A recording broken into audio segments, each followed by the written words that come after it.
Hey, aloha, and welcome to Coffee with Coach. We are back again. It's Tuesday.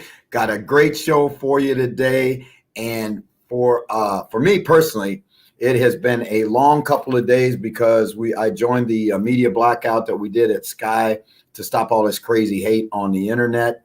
And haven't been able to get with the tribe, and that's made it tough. Mike, come on out here. Let's talk, boy. Hello. How are you? Our tribe is already starting to throw it up in here.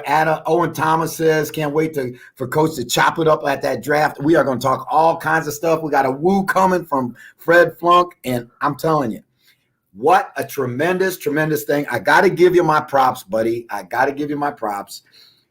Michael, to get the draft on terrestrial television in Ireland for the first time in 30 years. What an accomplishment by you and all the people at the Irish NFL.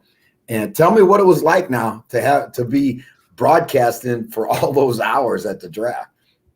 Well, basically, we done a preview show on television in Ireland on the Wednesday night. So it was on television on the Wednesday night, and it was pretty awesome.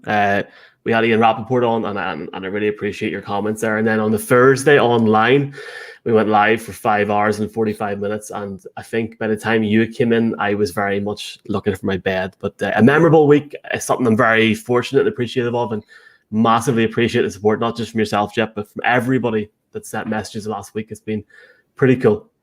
I think it was awesome. And as you know, we had Henry Hodgson, the director of international marketing for the National Football League on. And that was really, really important for the league to see that there are a tremendously, tremendously loyal group of fans in Ireland and around the world. And this game just continues to grow, and we're all part of that. This draft, amazingly, was the third most watched draft ever. And again, the draft now is outdrawing the National Hockey League playoffs, the NBA playoffs. I mean, this has really become a phenomenon. And we got a guest who's a big part of it today. And we're gonna go through a lot of things. We're gonna chew up a lot of stuff. We want this again to be your show. We were interactive with you. Throw your questions at us. Let us know where you're coming from. Again, there's no question that's too tough or again, as long as it's appropriate, we'll answer it. And looking for your takes too. Now, this might have been the third most watched draft in the history of the National Football League draft, but there was more history made, Mike, here, and you know what I'm talking about. The first ever People's Draft, and an unbelievable bit of participation is the only way I can say it. We had fan groups, we had individual fans, we making the choices for the team. And it was amazing when I looked at it, Mike, and I'm looking at it. A lot of the draft fell exactly the way the tribe said it was going to fall. It did. It actually went. The first two were grand. You had Trevor Lawrence, Zach Wilson, and then Sean Clubb went and messed it up by getting Justin Fields. I'm only joking. But then it started to go a little bit from there. But Trey Lance was the big one, obviously, to fall. I think he was sitting at 9, the People's Draft. Obviously, he went at 3. But a lot of it went the same, and trying to see what went the same here. Giants didn't give Micah Parsons. The Patriots getting Mac Jones was one that fell. Yeah, I mean, that's one. In the People's Draft, Mac Jones slid to 15 to the Patriots. In the NFL draft, Jones started to slide, and Bill Belichick said he wasn't waiting to see if it was going to happen. They traded up, which they rarely ever do, to go get Mac Jones. So again, just like we called it, there were a number of picks that you, the fans, made, you, the tribe, made that are exactly like the NFL guys made. So again, you ought to feel good about yourselves and the choices that you made. If we got questions, throw them up there, Mike. And then in a second, we're going to go on to our first guest. But I want to cover a couple of NFL news. Jimmy Garoppolo says he's ready for competition from Trey Lance. Again, this is going to be an interesting one to watch. Obviously, you don't go up to number 3 unless you feel that guy is the future at your franchise. Now, Jimmy Garoppolo's job is to fight him off. And I think that's going to be a really fascinating one to watch. We're going to talk to Brian about that one. Former Pittsburgh Steeler left tackle Alejandro Villanueva has just signed a 2-year deal for $14 million to go to the Ravens and play tackle for the Ravens to replace Zeus, who they lost to the Chiefs. Villanueva is a great story. I don't know if a lot of fans know this, but Alejandro Villanueva went to West Point, which is the United States Military Academy.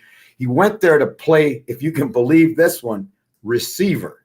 He's 6'7", and in his college career at West Point, he was really, his biggest role was as a red zone threat, where they would take him out and split him out wide at 6'7" and just throw him jump balls out there on the perimeter.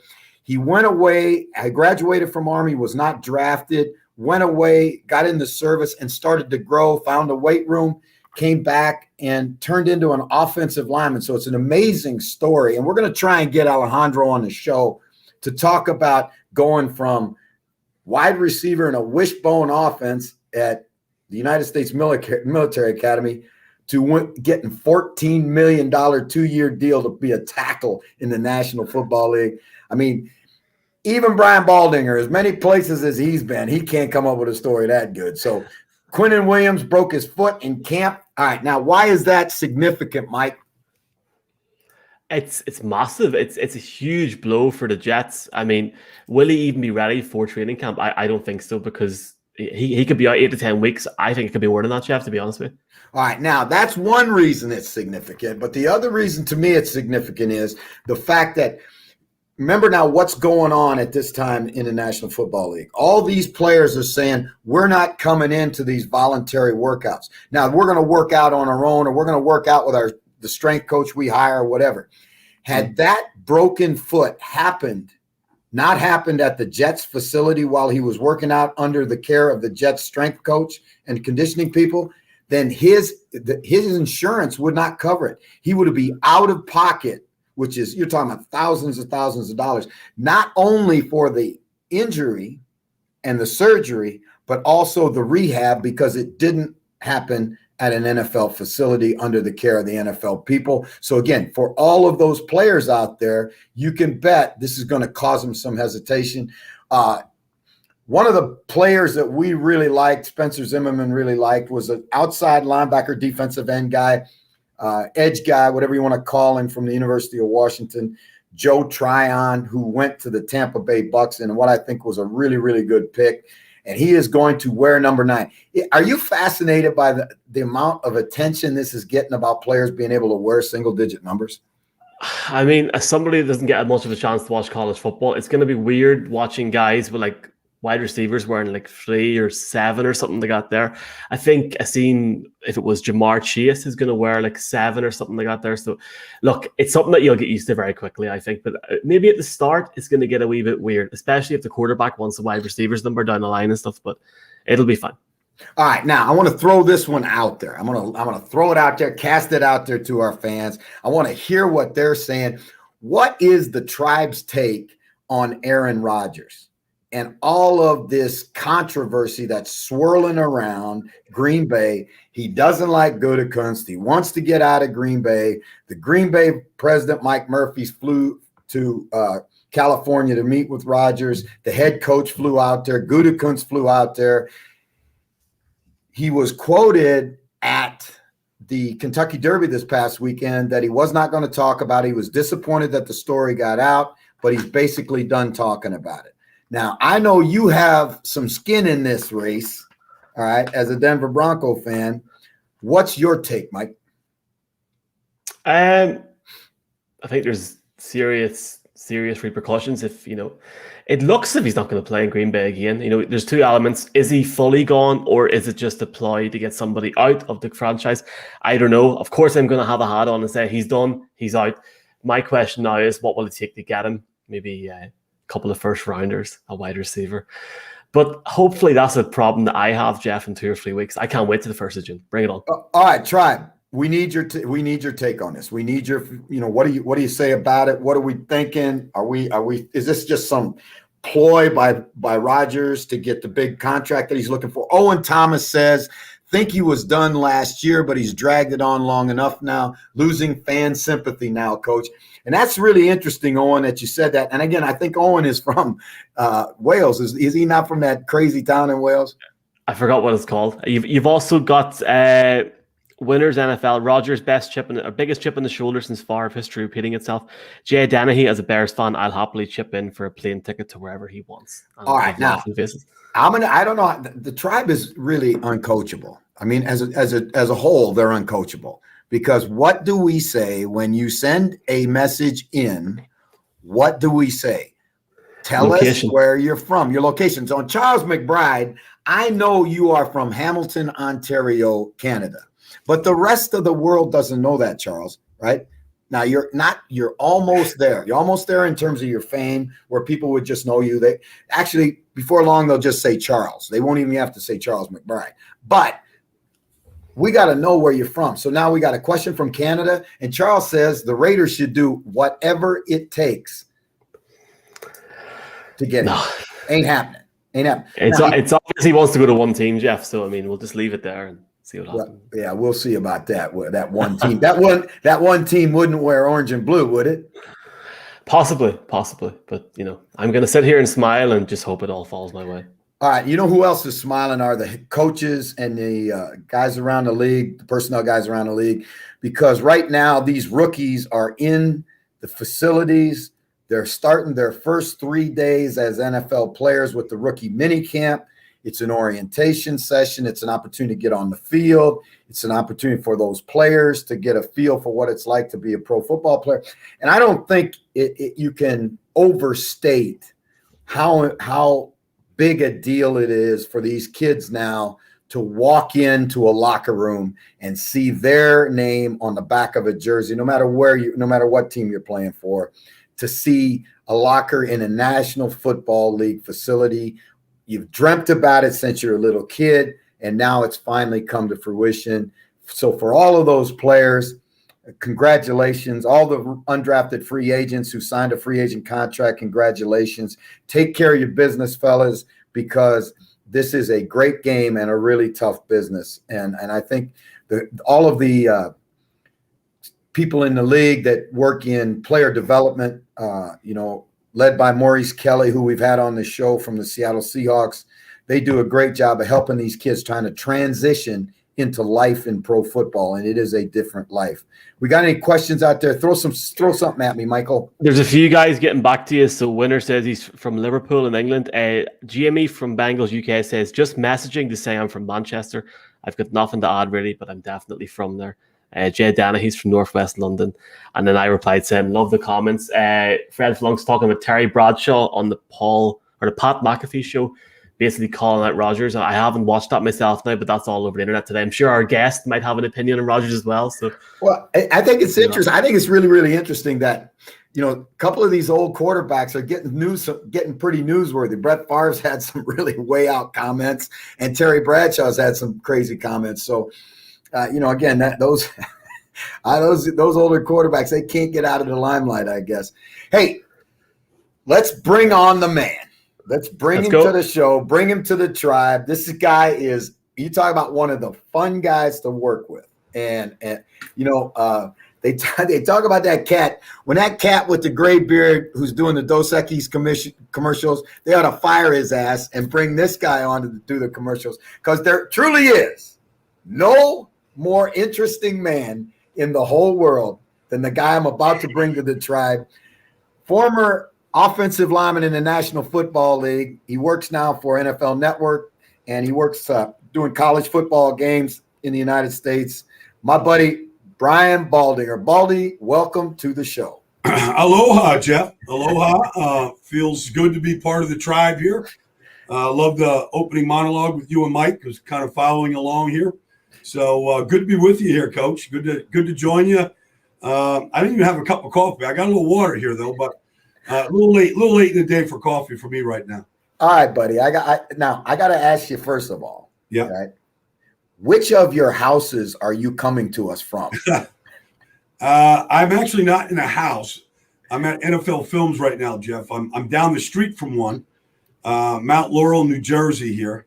Beautiful day outside. I'm in my film room here on the 3rd floor at NFL Films right now. So in case you fans did not know this, because we're gonna really unpack a lot of things about Baldy that maybe you didn't know before. You're gonna get a true picture of my man, right? Baldy is a land baron. He owns properties all over the world, and he has a house in Florida, correct? Yeah. Where you are. How far from the water are you in Florida, Baldy? I can't throw a baseball and hit it, Jeff, but I can hit a 3-iron and get the water. Okay, so I hit a 3-iron off my balcony and I can hit the water for sure. Now he has a home in Southern Jersey, South Jersey, yes, yeah. Now, any other palatial?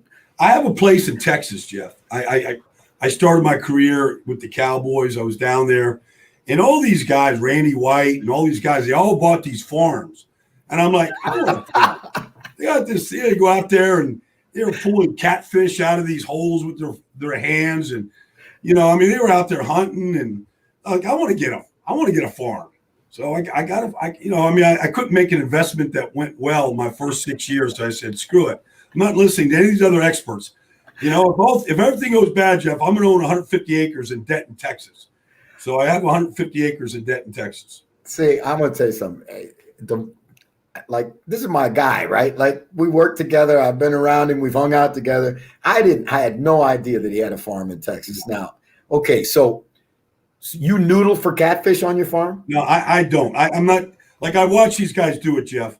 Like, I'll do a lot of things. I'm not noodling for catfish in these mud ponds that these guys are in and sticking their entire arm into these holes, waiting for these, 80-pound catfish to grab a hold of them. I'm just, there's snakes all over the place, Jeff. I mean, I'm just not doing it, All right. Now, I'll bet you that if you used your left hand, that you could not grab a catfish. And I'm going to ask you to put your hand up so in the front of the screen so we can see why.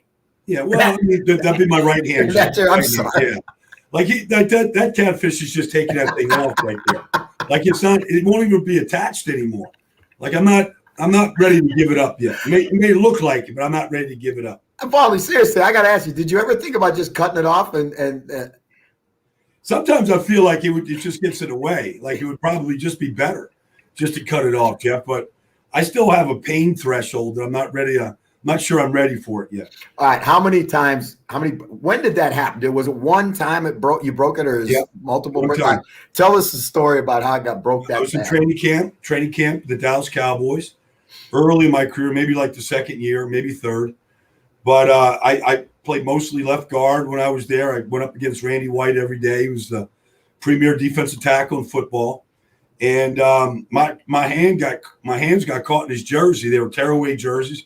Got caught in it, and he was a big kung fu guy, hand guy, and he was trying to get my hands off him, and my hand got caught in the jersey, Jeff, and the finger just fell, like it just got ripped out of the socket. And I went screaming, ran off the field. The trainer looked at it, popped it back in, taped it up, went back out, and then we had morning practice, afternoon practice. So when you walked in to lunch after the morning practice, the entire defensive line sat in the front row.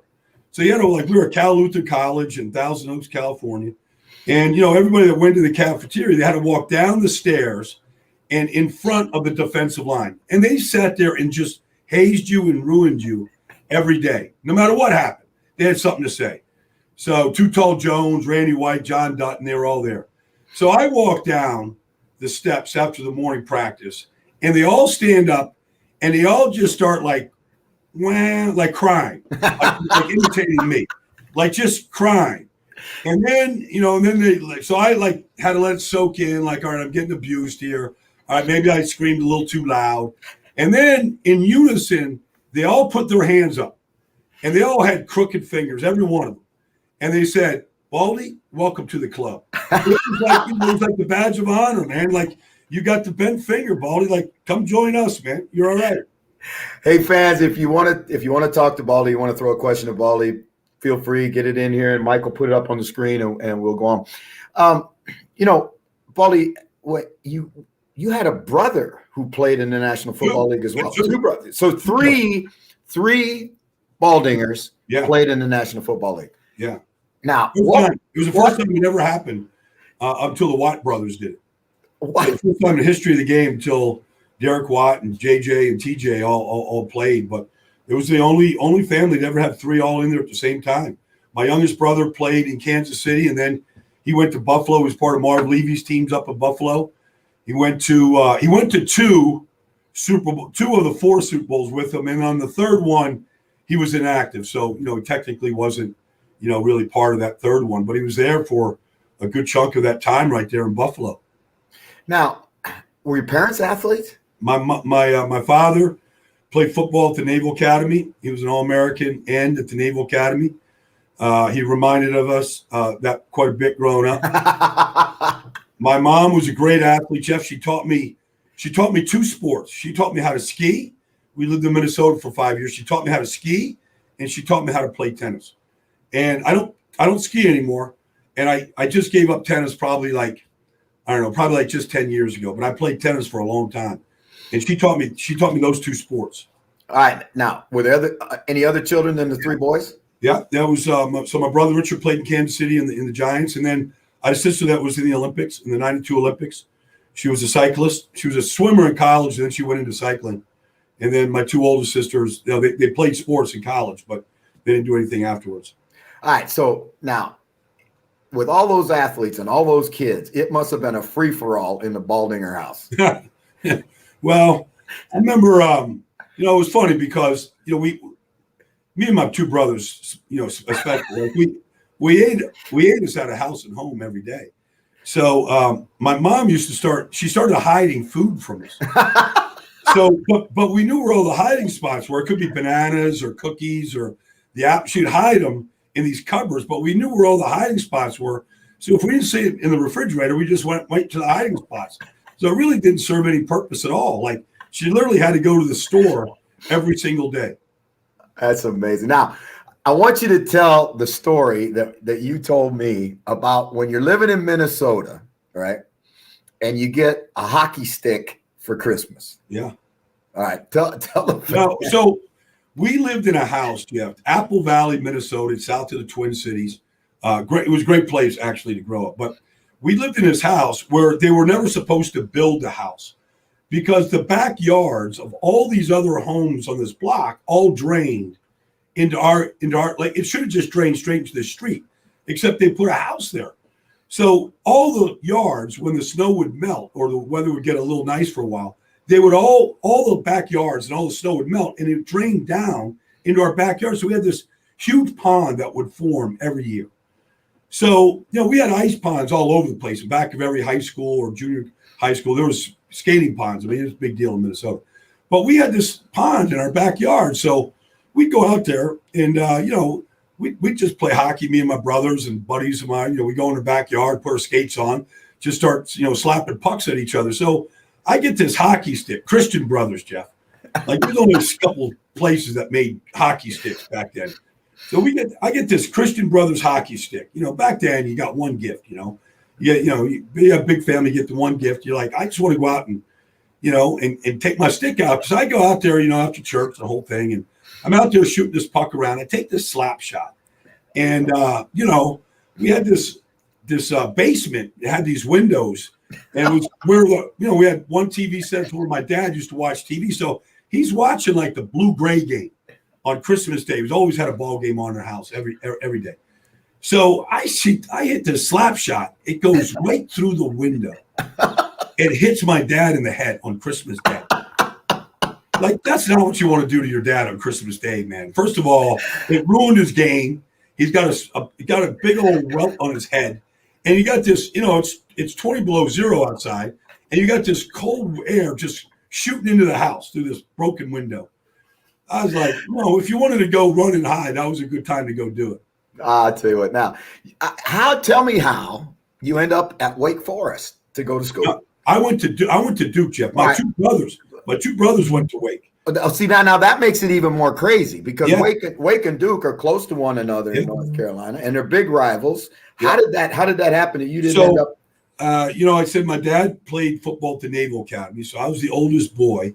So he wanted me to go to the Naval Academy. So he sort of forced me into going, Jeff. And that lasted all of 3 days before they bounced me out of there. So, things happened. I just really didn't want to go, Jeff. But anyways, I took my lumps. I got bounced out. You face your father after you get kicked out of the Naval Academy. My brothers were happy because it sort of took them off the hook. You better have a game plan for a military father. Yeah. So I literally came home, got a couple jobs, went to local junior college for a year. And so I played football and basketball at this local junior college, and I got a scholarship to Duke. But that year, my brother got a scholarship. He was a year younger than me. He got a scholarship to Wake Forest. So we went at it with each other for 3 straight years, Duke and Wake. We actually came out of college at the same time in 1982. And then my youngest brother was 5 years younger than me. So when my brother was leaving Wake, they were recruiting him, and he was a really good player. Like he was a top recruit. He was an all ACC player, all American. He was really a good college player, good NFL player. He was a good college player though. So he could have played a bunch of different. He could have been an all American lacrosse player, football. He was dunking when he was in 9th grade. He was a good athlete. So he followed my brother to Wake Forest. They went to Wake, Jeff. Honestly, back then in the late 70s and early 80s, if you grew up in New York like we did, Long Island, New York, like Penn State was the school. But anybody that went to Penn State, like they sat for 2 years. Like nobody went to Joe Paterno's place and started. So my brothers were like, we want to play. They went to Wake Forest. They could have probably, like one of my brothers could have gone to Penn State for sure. But, they wanted to go play. So both of them ended up starting as freshmen and playing the whole 4 years. All right, now, how did the Baldinger clan, handle it when you got one in the black and gold of Wake, and you got the other one in the blue and white of Duke, and they're playing in the same stadium on the same day? Did one sit over here and one sit over here, or did they get those half shirts, or what did they do? No, I remember our senior year, me and my brother Richard's a year younger. Our senior year, the game was at Wake. So I told our head coach, we had a pretty good football team. So this is probably game, I don't know, 6 or 7 in the middle of the schedule. So I told the coach, I go, look, my mom and dad are coming down to the game. They don't come to a lot of games, but they're coming to this game. They're bringing my youngest brother and youngest sister with them. And so I said, I gotta, we both played offensive line. I said, but I got to play defense against my brother. Cut it out. Like I'm a year older. You asked to go and play defense? I have to go play defense against the coach. I'm not telling you what to do, but I got to line up at end. I got to go up against him, man. Like I've been slapping his ass my whole life. Like I got to go do it on a game. So sure enough, like we got this game in the bag. We've got this thing under control. It's fourth quarter, and they put me in that game, man. I got a chance to go play some defense up against my brother, man. I got a couple good pass rushers on him. So, Brian, did you tell him that you were going to do this? Or no, no. So he breaks the huddle. Yeah. And he turns around. Yeah, and there's 62. My brother was 27. He turned around, come out of the huddle, and he's seen 62 line up on him. I go, you're going to start this thing all over again, Big Rich. I was going to say, did you talk a little trash? Oh, yeah. Oh, great. That is priceless. My brother he's still 325 pounds. He's a massively strong guy. 22-inch pythons. Like always big and strong and powerful. So I just wanted to I've been working on my moves all week. I knew that they were going to give me a shot. I worked on my moves, So I got a couple in on them. Nice. Giving the brother the business. Fans, get your questions into Brian. And again, Mike, now I want to go to, you're at this point because it's really, I think, timely because we just went through the draft. Yeah. Right. And your path to the National Football League, Brian, and to what was a great career as a National Football League player. How was it for you as you're sitting at, on draft day and you're watching the draft, and was it the same as you see today? No, Jeff, here's what's crazy about it. Like, this is 1982 now. The draft wasn't televised and it wasn't on radio. You read about the draft the next day in the Durham Morning Sun. That's how you found out who got drafted. And for me, Jeff, like there was 12 rounds of the draft in 1982. So my brother called me. He got drafted in the 10th round by the Giants. Now, my brother was a big, strong kid, but he was not a big football fan. He loved the weight room. He loved living in the weight room. He loved pushing cars. He just, he wasn't a great athlete, but he was really strong. So the Giants, the only team he liked growing up was the New York Giants. And his best friend from Wake Forest the year before got drafted by the Giants, Billy Ard, and he was already there. He'd started as a rookie. I remember with the Giants. And so Ray Perkins was the head coach, Jeff. Before there was Parcells, Ray Perkins was the coach. And so Billy Ard got drafted the year before. So my brother, he watched all the Giant games on Sunday, watching Billy, and he had a right tackle, Sid Kitson. He was up there with the Giants. So he knew two guys on the team. So he gets taken in the 10th round. So I don't get taken, Jeff. 12 rounds, I don't hear the phone ring. So the next day, I'm studying. It's finals. I'm at Duke. It's the finals. I got a German exam that I'm studying for. And, it's back then, we're still grinding away. It's not like now where everybody drops out of school and goes to work out. I'm on the dean's list. I want to get, I was a good student. I didn't know what was going to happen football wise. So I'm trying to get the best grades possible. So I got a German exam. I got a call from Buck Buchanan from the Cowboys. So I'm thinking Buck Buchanan, he must be Buck Buchanan, the Hall of Famer from the Kansas City Chiefs with the University of Minnesota. So I'm thinking, so I talked to the guy, I go, look, I got a German exam, but if you get over here before maybe we can talk. So anyway, this guy shows up, Jeff, and he's a silver-haired, retired Air Force colonel. And I'm saying, and he's the equipment manager. So back then, the Cowboys signed so many free agents that didn't have enough scouts to sign them all. So they used to send everybody in the building, secretaries, equipment manager. They sent they sent all their trainers out to try to sign these guys. So Gil Brandt had this web for the Cowboys. So they sent the equipment manager to come and negotiate with me. So I told Buck, I said, listen, Buck, man, I go, no offense here, but I got to take this exam. Been studying for 2 days.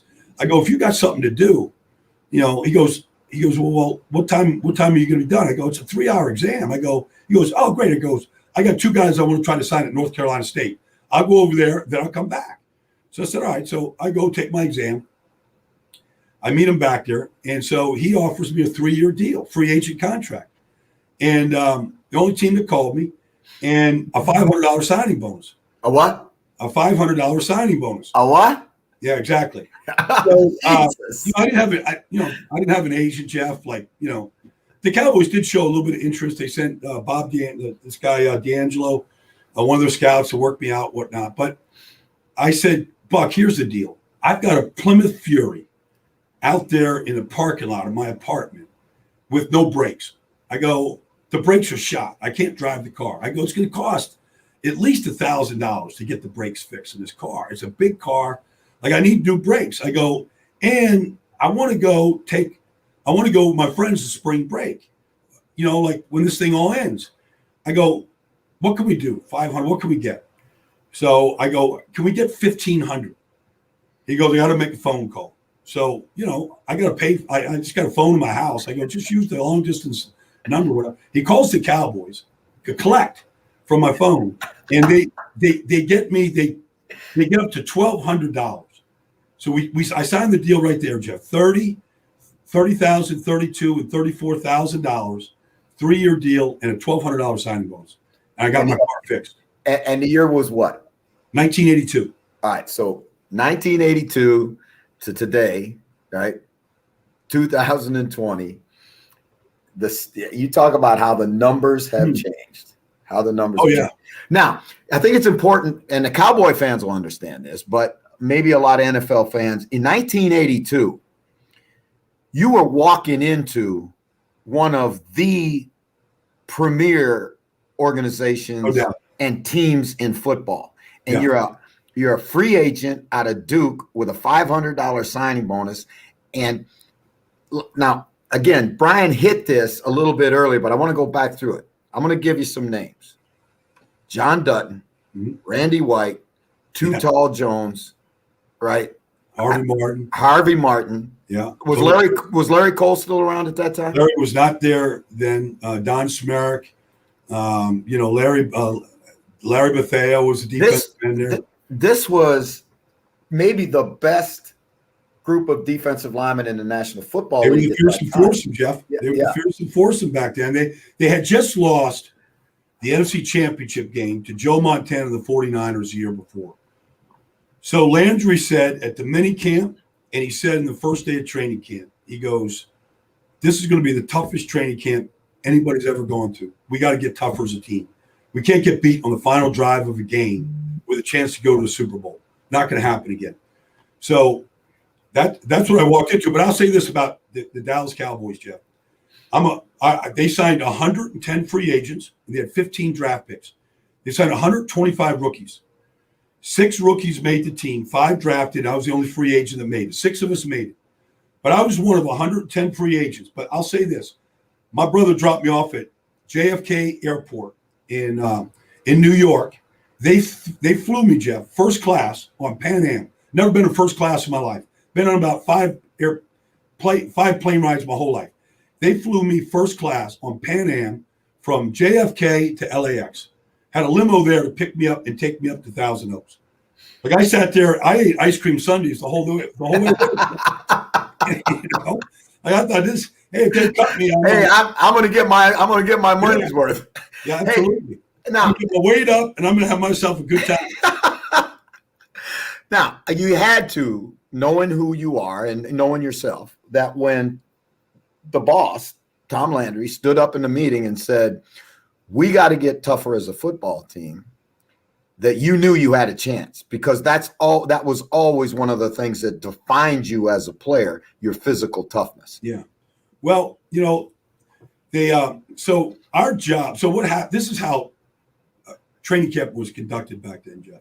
Obviously a lot different now. But for the first 12 days of camp, it was all rookies and selected second-year players that coming off injuries or whatever. So we went out, we just scrimmaged, literally, learn the offense, you know, walkthroughs and all that, learn the offense. Every drill was full speed.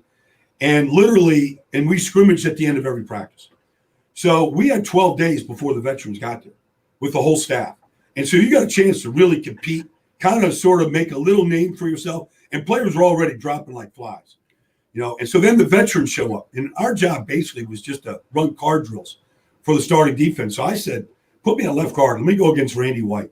I either get my ass kicked or I'll get better or both. So, you know, he was the reigning. He'd already been the Super Bowl MVP in 1977. He'd been to 6 or 7 straight Pro Bowls, all Pro Bowls. He was the best defensive tackle. So, you know, I remember one day in practice, Jeff, I blocked him one-on-one. I went out and partied that night. I drank 8 shots tequila. Like I thought, like if I die and go to heaven right now, I could tell the whole world that I blocked Randy White. One time I got him. I got him. I got my hand up there and stoned him at the line. I was like, all right. And then, you know, so we'd go through these camp practices, and it was just brutal. 3 hours in the morning, 3 hours in the afternoon. Conditioning at the end of every practice, it was brutal. So, you know, guys are like, and then we started every practice with 5 chin-ups, with grabbing on to towels and 2 laps around the field. Like that was the warm-up script. Like, and at the end of every afternoon practice, the whole rookies scrimmaged again. But I remember our defensive line coach was Ernie Stautner. Yep. Hall of Fame, Pittsburgh Steelers, 15-year player, Pittsburgh Steelers. Great man, great. Coached over in NFL Europe with us over there, Jeff. Anyways, one day we're coming into a team meeting at night. And we always started meeting with roll call. You know, if you were late, it was just automatic fine. We did roll call here. So I'm walking in and I'm getting seated, and Ernie Stautner just kind of grabs me, like about 3 weeks into training camp. We hadn't even played a preseason game yet. And he just looked at me and he goes, hey, they're talking about you, kid. Like the defensive line, like they're already like, okay, which guy is a tough bastard? Which guy is like, just keeps bringing it, never backs down. And when Ernie said that to me, I was like, all right, cool. They know my, like, you know, because we all had these names, you know, these name tags and all this stuff. Yeah. So they had a nickname for me. It wouldn't make any sense now. But back then it did. But, you know, so like they were talking about me. So I was like, all right, they think I've been bringing it so far. Wait till tomorrow. Tomorrow I'm really going to bring it because I know I'm getting to them. I'm getting underneath their skin.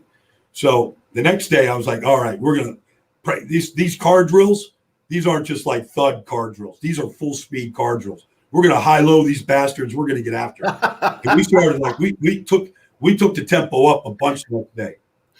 All right. Now you said you're talking about Randy White, and I want to go back to that just a little bit, Brian, because a lot of fans, newer fans of the game, and I would really encourage you to learn about the history of the game because there's so much stuff, and you're at the basically the treasure trove of all of that with NFL films. But tell our fans, if you would, Brian, what Randy White's nickname was. He was such a ferocious guy. They called him the Manster. He was the part half man, half monster. Cliff Harris, teammate of his, Captain Crash, they all had nicknames. He nicknamed him. He's like, this guy's he's a monster and he's half a man, like the Manster, and it stuck. Like that's who he was. He was the Manster. And but what's funny is me and Randy became good friends, and I still see him down in Texas a little bit, but he really admired guys that never backed down to him. That was a big deal to him because he tested everybody. He was a black belt, with his hands. He was little. His hands were lethal, but it was a big deal to him. Guys that really took the fight and never backed down, and then did the same thing game day. Like that was a badge of honor back then. You earned his respect, obviously, really soon. And I think about that. You're talking about Ernie Stautner, and I remember seeing Ernie Stautner. And Brian, he had to have been 65 years old, and he had his shirt off, and shit, you could still see the six pack. Oh yeah, I mean, he was a man's man back in those days. I mean, Ernie. Now he was born in Bavaria, and German roots. And I remember he was everybody in Dallas back then, Jeff. Everybody played racquetball, either racquetball or handball. Everybody. So we had these wicked tournaments, and Ernie was one of these guys. You get him you couldn't get him out of the middle of the freaking thing. Like he was just so wide. But because back then, everything was a head slap back in the 50s and the 60s. Like his hands, he couldn't grip a racket. Like he had to almost tape the racket to his hand to fly out, because his hands were so beat up from head slapping for 15 years in the NFL, and trying to play Ernie, like trying to get that guy out of that middle of that, that court was impossible, man. All right. So was Indianapolis the next stop? Indy was the next stop. So I played 6 years in Dallas, and we had begun to go down. Jeff, this was 87. We weren't very good. And, we weren't very good in 86 and 87. Like it was beginning of the end. Jimmy Johnson came in 89. So they put me on the block. And I had two places I could have gone to. I could have gone to Houston, was interested. I had kind of a knee injury in 87. So they weren't sure how much longer I was going to be able to go. Missed some time that year. And in Indianapolis. And I went to both places. Jerry Glanville was coaching Houston. So I walked out on the field. This is like July. They're looking to sign me. And this is a week before training camp. And Jerry Glanville's got the whole team out there. Like no pads, but it's for full speed practice. And it's like in Houston. Like it's ridiculous outside. It's 100 degrees outside, humid. And Jerry's got them just wired up. So I looked at the middle linebacker, was a friend of mine, and I asked him after practice, I go, you guys do this every day? He goes, Baldy, man, this is nothing. Wait till we put the pads on, man. We go to San Angelo, Texas. There ain't a breeze there. If there is, we call it the doctor, the San Angelo doctor. If there's a breeze blowing, the cool things. I went up to Indianapolis, and I'm like, all right. I signed up there, man, for a little bit less money, but I think I got a chance to make Indianapolis. All right, so now – you played for one of the guys you played for in Indianapolis, anyway, was a friend of mine who recently passed away this year, and sad to see him go because he was one of the most colorful of all the coaches in the history of the National Football League. And I think really probably never got the due that he deserved because he took teams to the playoffs, and again, he had winning season, Super Bowl, all that stuff. But Ron Meyer and one of the greatest, and Ron Meyer was full of great stories. One of my favorite stories from Ron Meyer involved you and his car. So Give us that story. Well, like Ron Meyer now, he was head coach at SMU when they were top 5 program in the country, and he went to Indianapolis, and he made a trade for Eric Dickerson, and he put Indianapolis on the map when there was no reason to have Indianapolis on the map. They'd come from Baltimore in the night and came there in 84, 85, whatever. So I came there in 88, and they had a really good offensive line, Jeff. I mean, Ray Donaldson, they Chris Hinton, we were pretty stacked. We had Eric Dickerson. So anyways, we were going through training camp, and it was a lot different than Dallas. We didn't kill each other in practice. We had a veteran team. So, we had this weight room outside. So all the guys after practice used to go out there and lift weights, but the girls used to come, they'd all show up and kind of want to meet the guys and everything. So I meet this girl. I'm out there and we're all kind of flexing and showing off. I meet this girl and I get her phone number, Jeff, and we have her Saturday night off. So I'm like, this girl's pretty, man. I heard about these Midwest girls. I never lived in the Midwest. I'm like, this is a pretty girl. So I go to the coach, and all I had was this old pickup, rotted out pickup truck, So coach drove a Porsche. So I go to Ron at practice, and I'm doing pretty good. I'm going to be the swing guard and center to start the season. He kind of likes what I'm doing. He likes my attitude, the whole thing.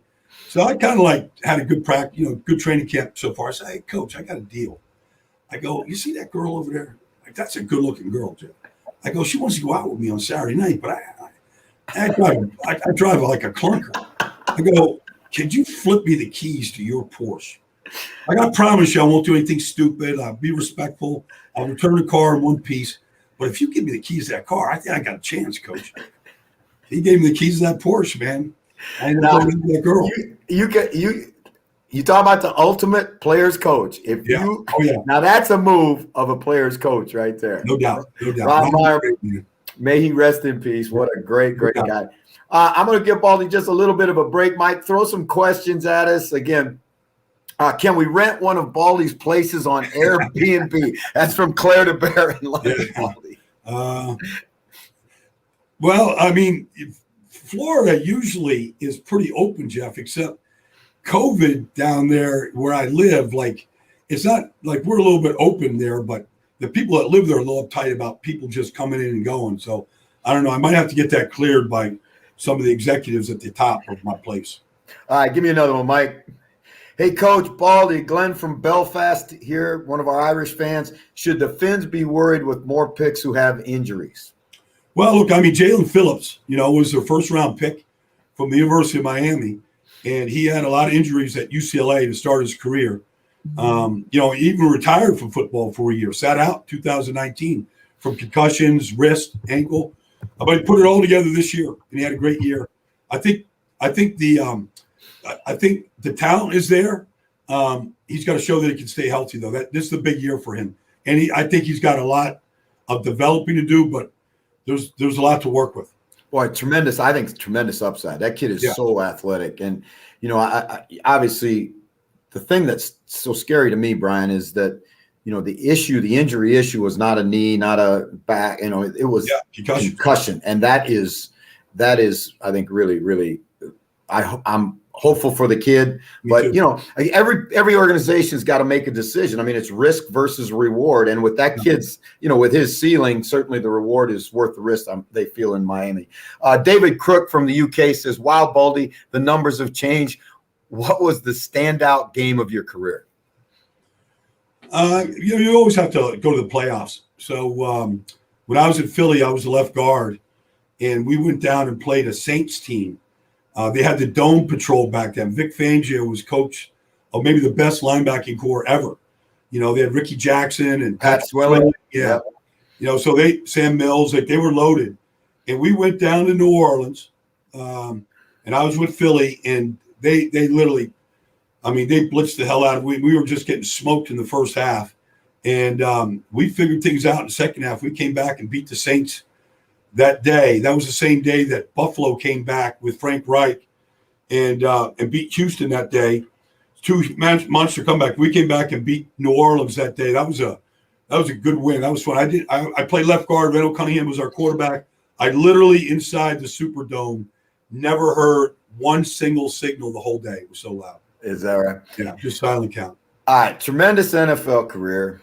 All right, and for every player, it ends at some point, right? Now, you're out of football, and this is I don't know if I've ever told you this, Brian. This is the first I heard anybody talk about you, right?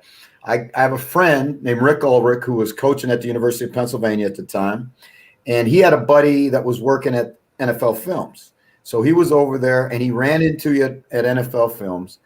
And he called me and he said, I spent some time with Brian Baldinger today. He goes, I think he's really, really a great guy. And I think he's going to do really well in this business. Because you were just starting to make this your career, right? Yeah. And what I think one of the things that, we talked about how your toughness as a player defines you, but there are a lot of guys that want to get into the media, but there aren't a lot of guys that'll do the work to be really good at the media. And that was the first thing that Rick said to me, was just how hard you worked at it, how much you researched, how important it was to you. Why did you choose the media? I mean, you got a degree from Duke. I mean, what was it that made you want to get into media? Well, I love the game. I grew up with the game. My dad was a player, my brothers. But this sounds pretty cheesy, Jeff, but my mother is, God bless you. I mean, she's 88 years old, and she is the biggest football fan there is, Jeff. She grew up in Pittsburgh. My dad grew up in Pittsburgh. Like, she knows football. She won her fantasy league last year. She told me Justin Herbert's going to be a star. She told me Ben Roethlisberger is going to be a star. She just knows football. Anyways, back when me and my brothers played, Jeff, there wasn't DirecTV and the games weren't on TV. My parents were living for a large part in California. And they would drive to Las Vegas every Sunday to go in these sports books, and they would watch the games. Yeah. So they ended up moving to Las Vegas during that time, and they bought a house in Las Vegas. And my dad was working in the military, whatever. So they lived there. But my mom got such a kick out of watching me play football. I said, well, what if I could get a career where I could be on TV, and she could just turn the TV on, she could watch her oldest boy, just do his thing. So I was kind of driven by that, to be honest with you. And then I thought, I liked Madden and I liked Millen. I liked a couple guys, but I just think there were that many guys that really knew what they were talking about. And so I thought, you're talking about NFL Films. I'm here now. I was in a gym one day, Jeff. It was on a Sunday morning, and I did the Eagles pregame on the radio when I got done playing. I was living locally here. I got done playing with the Eagles. So they brought me on a pregame show, typical stuff. And so I'm in the gym before that one day, and I see Steve Sable in the gym. I never met him before. So I went up, introduced myself, and told him I want to be an NFL analyst like John Madden. He goes, okay. He goes, I've heard that before. I go, but the only way I could really be good at it is if I get a chance to really study the All-22 film. I said, you guys have it all over there. So he said, listen, my secretary is Kathy Davis. She's a Cleveland Brown fan, if you got to know. But she can get all the games that you want made on a VHS tape, and we'd be happy to make them for you. And we've got a machine over there where you can study and watch it. So literally from that day on, I spent almost every single day at NFL Films. What a great story, because Steve Sable, whose father actually started NFL Films, amazingly enough, they were fans with a home camera in the old Franklin Field. Yep. And they started shooting games, and then the dad realized that he was on to something. First people to ever use slow motion cameras, a lot of Steve Sable, the son, who really launched it, just went into the Hall of Fame. What a great honor for a guy that really did so much to publicize our game and to put a creative spin on our game. I can still think of those NFL Films with John Facenda with that awesome voice that he had, and the autumn wind is a raider. Those were, for guys our age, like, you get chicken skin moments when you think about those guys. They were, Ed and Steve were filmmakers. They loved the game. Steve played at Haverford High School over in Philadelphia. But they were filmmakers. Stephen, to make a good film, you needed music, you needed pictures, you needed a story, There's a couple guys here that we've done a bunch of shows. I worked with Sterling Sharp here for a long time doing Playbook for the NFL Network, but Steve was around then. And if Steve came into a meeting that you were having, getting ready for a show, like Steve was always had an idea on his head, and he had this booming voice. Anybody that's ever listened to him talk, interview guys, he had such natural curiosity about life. In fact, if you ever come to this building, you probably have, Jeff, but you're in this building, it's like a museum. Yeah. It's a lot more than just football. I mean, there's art, there's movies, there's all kinds of tributes to all kinds of people on all the walls all over the place. And so they just collected artifacts from all different things. But they were storytellers. And whatever enhanced the story, that's what they would do. And anything, they would try anything. Like nothing was out of bounds. And that's the creative genius, is that they just tried different things. And they bought the rights to the 1963 NFC Championship game, the Packers and the Giants, for $250. And Steve and Ed, they went out there with their cameras and they filmed that game, the two of them. They paid the $250 and they had the rights, and they were the first person to do it. And they end up doing it from every year after that. Now, I think, Brian, it's interesting when you talk about that creative thing, that people who aren't afraid to fail, that are willing to do something that's out of the norm, right? Yeah. Yep. Those are the people that are going to change things, right? Because NFL films changed the entire sports landscape, because frankly, the NFL in your father's time was not, college football was much bigger than the NFL. Yes. And then television and obviously NFL films changed all that. All right. I get to know you. The first time I ever meet you is when we're in NFL Europe and you're doing the games for Fox, you and Aikman and Moose Johnson, and you're all cutting your teeth as broadcasters doing the NFL games. But you, unique of all the guys, love the travel, love being immerse yourself in the culture of whatever city you were in. One thing for certain I know about you is you've never been afraid of a good time. So you live life the way you should live life. You enjoy every second of it.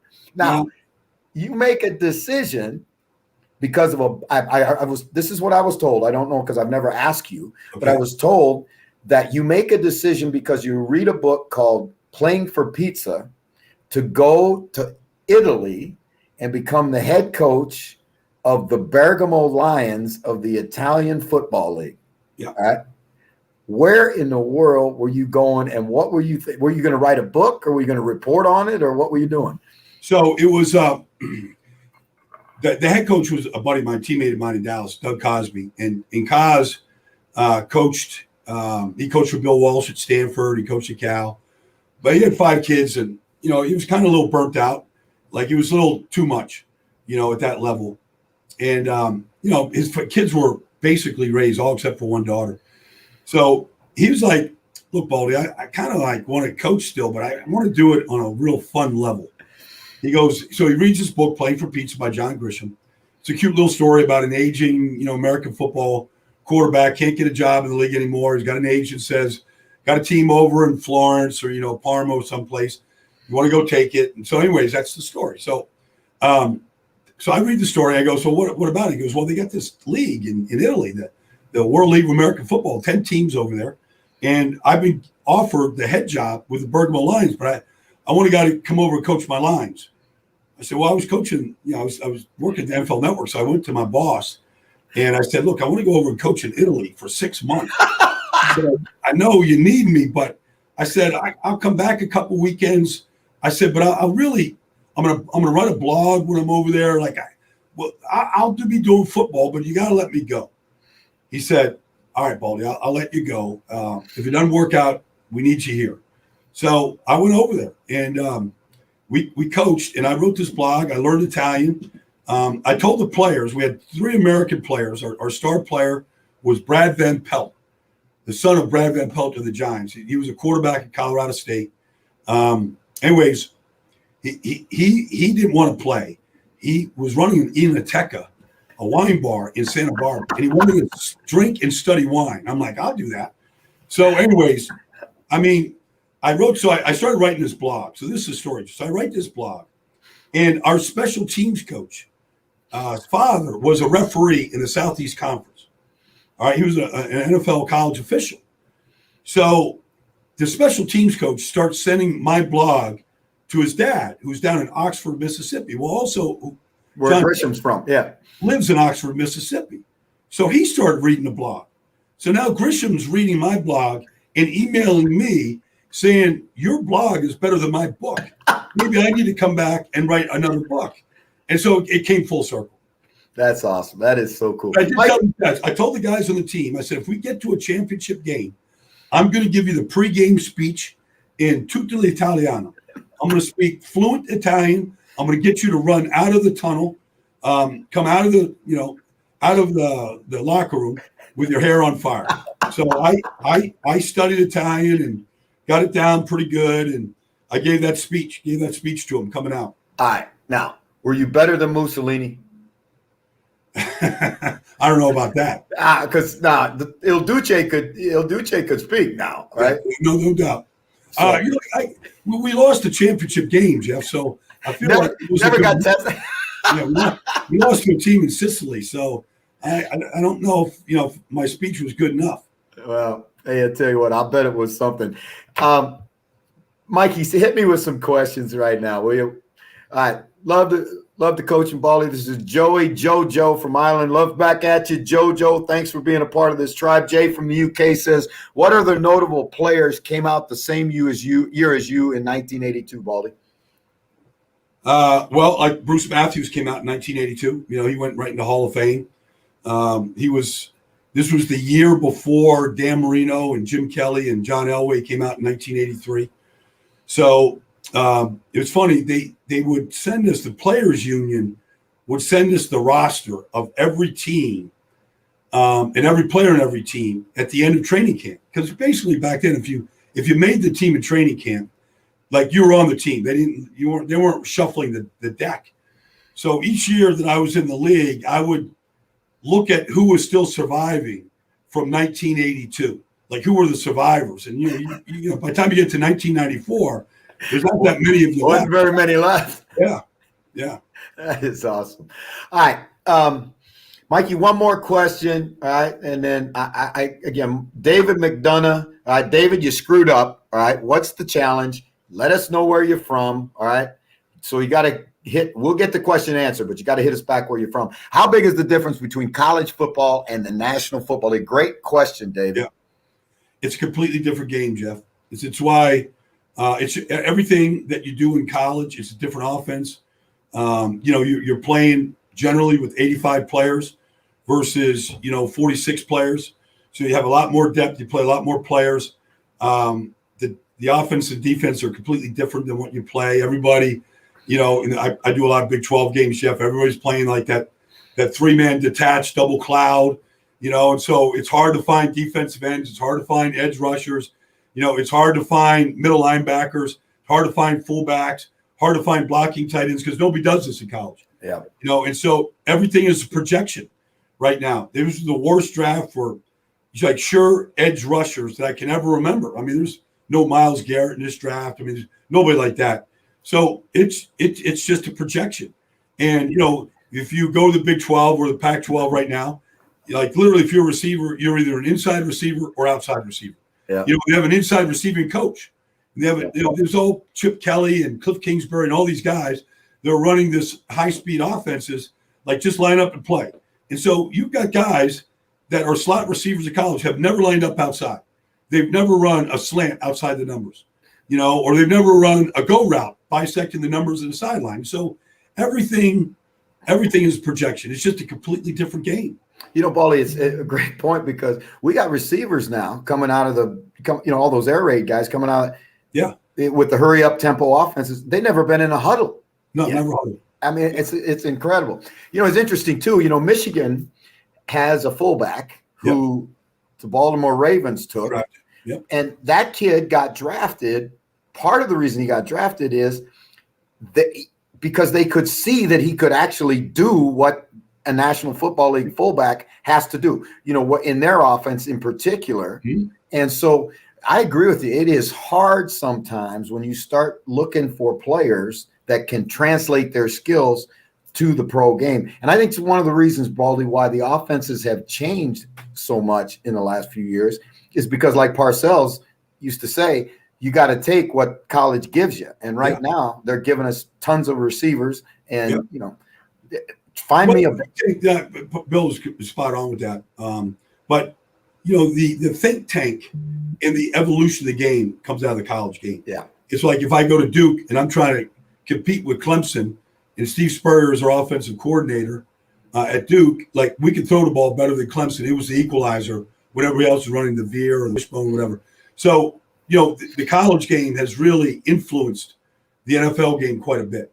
Yeah, no question about that. All right, now, Baldy, I can't keep you any longer because I know, for you to sit here and talk ball with me and tell stories for an hour, that is one of the great experiences. We're gonna ask you, please come back another time. Because you know what, it is so great for the fans to get an opportunity to hear hear it come straight from you and spend time with you. I appreciate you very much, big man. And thank you for taking the time to come over and help us at Sky and all you do for the game and for people around the world. We got plenty of room on the Big Island, baby. Come on over. I know you love the islands. It's crazy, Jeff. I still have not been to the Big Island yet. So I told my Hawaiian friends I'm sitting down with DeForest Buckner on Friday to do something with him. I'm telling all my Hawaiian friends, all the ohana that we all have, that I need to get to the Big Island next year. I'm not waiting any longer. All right, man. I look forward to having you. Thank you so much, Brian Baldinger. Great job. Appreciate you, Jeff. Thanks, buddy. Thank you. Michael, I'm going to tell you something. We just keep bringing them, don't we? I mean, you talk about an hour to just sit and talk story with one of the most interesting guys in football. And I mean, you're not going to have an opportunity to get that kind of insight, that kind of time with a really, really good guy and an outstanding broadcaster, was an outstanding NFL player and an outstanding human being in Brian Baldinger. I think you could have sat it's 9 o'clock in Ireland and in the UK you could have sat until midnight or even more and listened to that chat. I think that's how good it was, and I think it epitomizes the sort of person that Baldy is. So, great chat, Jeff. You're killing it. Well, you know what, we had plans to initially, spend a lot of time and unpack the draft a little bit. I'm thinking, Michael, we probably need to do another show this week because we really do need to focus on the draft. I'd like to go back through the teams, talk about all that stuff. We've been here for an hour and 15 minutes already. Also, I think another session this week would give us a chance to bring in a really, really, really fine young football player who's a great kid that I have had an opportunity to coach in Winston Rose, who was a defensive back for the Cincinnati Bengals. Winston was supposed to be on the show today. He sent an email earlier in the day that they're in mini camp right now, and his secondary coach wanted him back for an additional meeting after practice, and so he had to step out. We will bring you Winston Rose. So all of Houday Nation, all you Cincinnati Bengals fans and every NFL fan, incredible story. A guy who, again, one of our guys, one of those guys that comes up the hard way, and a really, really fun and interesting kid to talk to. So we will have Winston Rose with you, and we will also break down the NFL draft with the Tribe, and we'll break down the People's Draft with the Tribe. So what you got to say before we say goodbye, Michael? Man, just enjoyable. We'll do it again this week sometime. Maybe Friday? Friday's good for me. We play on Saturday. If you have Fox Television, Saturday at 3 o'clock, I'm coaching in the Spring League. We got a bunch of NFL guys down here. Ryan Mallett, who played at Michigan and Arkansas, was a quarterback for the New England Patriots, is our quarterback. He is an outstanding player. Defensively, if you're a Raider fan, you will recognize the name Ethan Westbrooks. He has 5 years of NFL experience with one of our defensive linemen. This is a league for guys trying to get back into the NFL or guys that are fringe NFL players. It's good football. It's a fun thing for everybody who's starving and fiending for a little football. So we'll be on Fox Television at 3 o'clock Eastern time on Saturday. And then we'll be back. So Friday will be good. So if we want to get together again, we will see you on Friday, Tribe. Thank you so much. Spread the word. And again, great to have everybody back with us together. Aloha. Aloha, Jeff. See you guys.